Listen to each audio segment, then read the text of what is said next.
Aplicando la expresión de la ley de Coulomb para la fuerza entre dos cargas puntuales, junto con el principio de superposición e independencia de los efectos, es posible calcular el campo eléctrico generado por diferentes agrupaciones de cargas eléctricas. Conocido el campo eléctrico en una región, el siguiente desafío consiste en determinar el comportamiento de un objeto cargado colocado en dicha región de campo eléctrico. Para simplificar el tratamiento, inicialmente vamos a considerar una región del espacio en la que el campo eléctrico es uniforme, es decir, tiene el mismo valor, dirección y sentido en todos los puntos de la región considerada. Además, vamos a considerar que el campo no se modifica con el transcurso del tiempo, ni tampoco se modifica por la presencia de una partícula cargada colocada en el mismo. El objeto cargado más simple que podemos colocar en dicho campo es una carga puntual. Suponiendo que el medio considerado es el vacío, no habrá ninguna oposición al desplazamiento de la carga eléctrica, que será acelerada constantemente por efecto de la fuerza ejercida por el campo.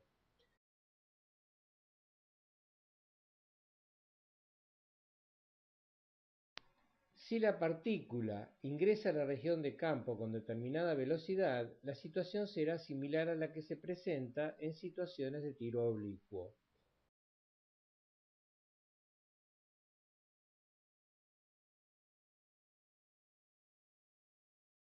Si en vez de vacío se considera una región con determinada resistencia al movimiento, oponiéndose proporcionalmente a la velocidad de la partícula cargada, esta será acelerada por el campo aumentando su velocidad hasta alcanzar la velocidad límite correspondiente, de la misma manera que una partícula desplazándose en un fluido viscoso.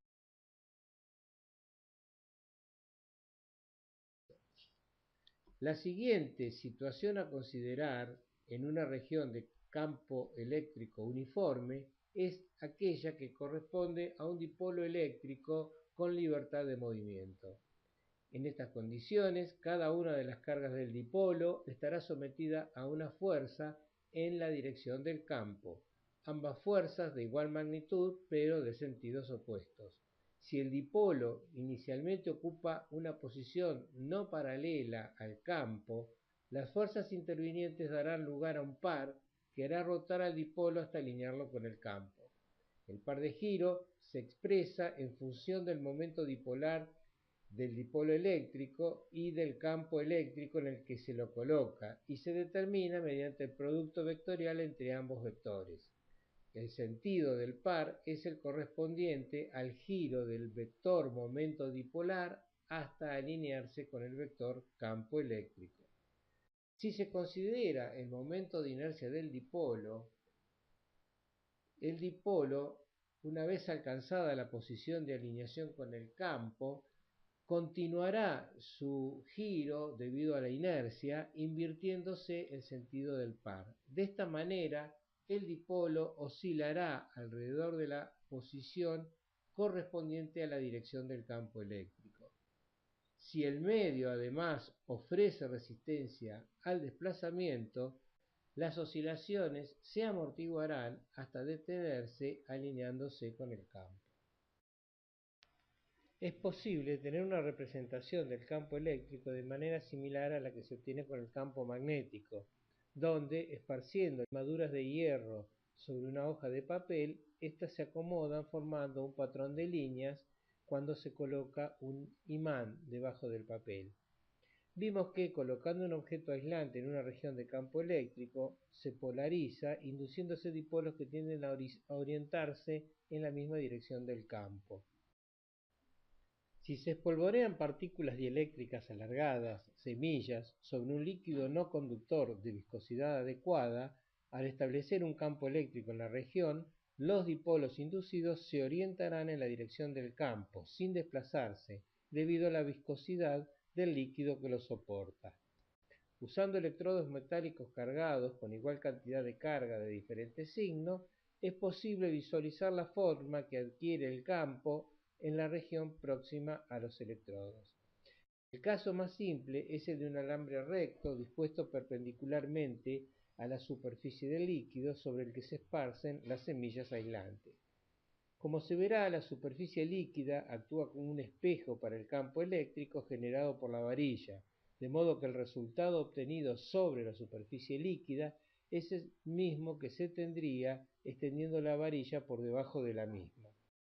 Mirando desde arriba la varilla cargada, se tendrá una imagen similar a la correspondiente a una carga puntual. Como veremos, el campo eléctrico en la sección transversal considerada también es radial, pero a diferencia de la carga puntual, donde la intensidad del campo es inversamente proporcional al cuadrado de la distancia, en un largo alambre recto el valor del campo es inversamente proporcional a la distancia. De todos modos, las partículas esparcidas se alinearán según radios que parten del alambre recto. De igual forma se visualizará el campo para dos electrodos rectos con carga de igual signo y con carga de signo diferente. En cada caso, las partículas se orientan en la dirección del campo en el punto donde se las deposita. Utilizando un electrodo metálico de forma rectangular, se puede comprobar la distribución de líneas correspondiente a un plano conductor, mientras que, utilizando dos placas con cargas diferentes, se observa el patrón de líneas correspondiente a un capacitor plano.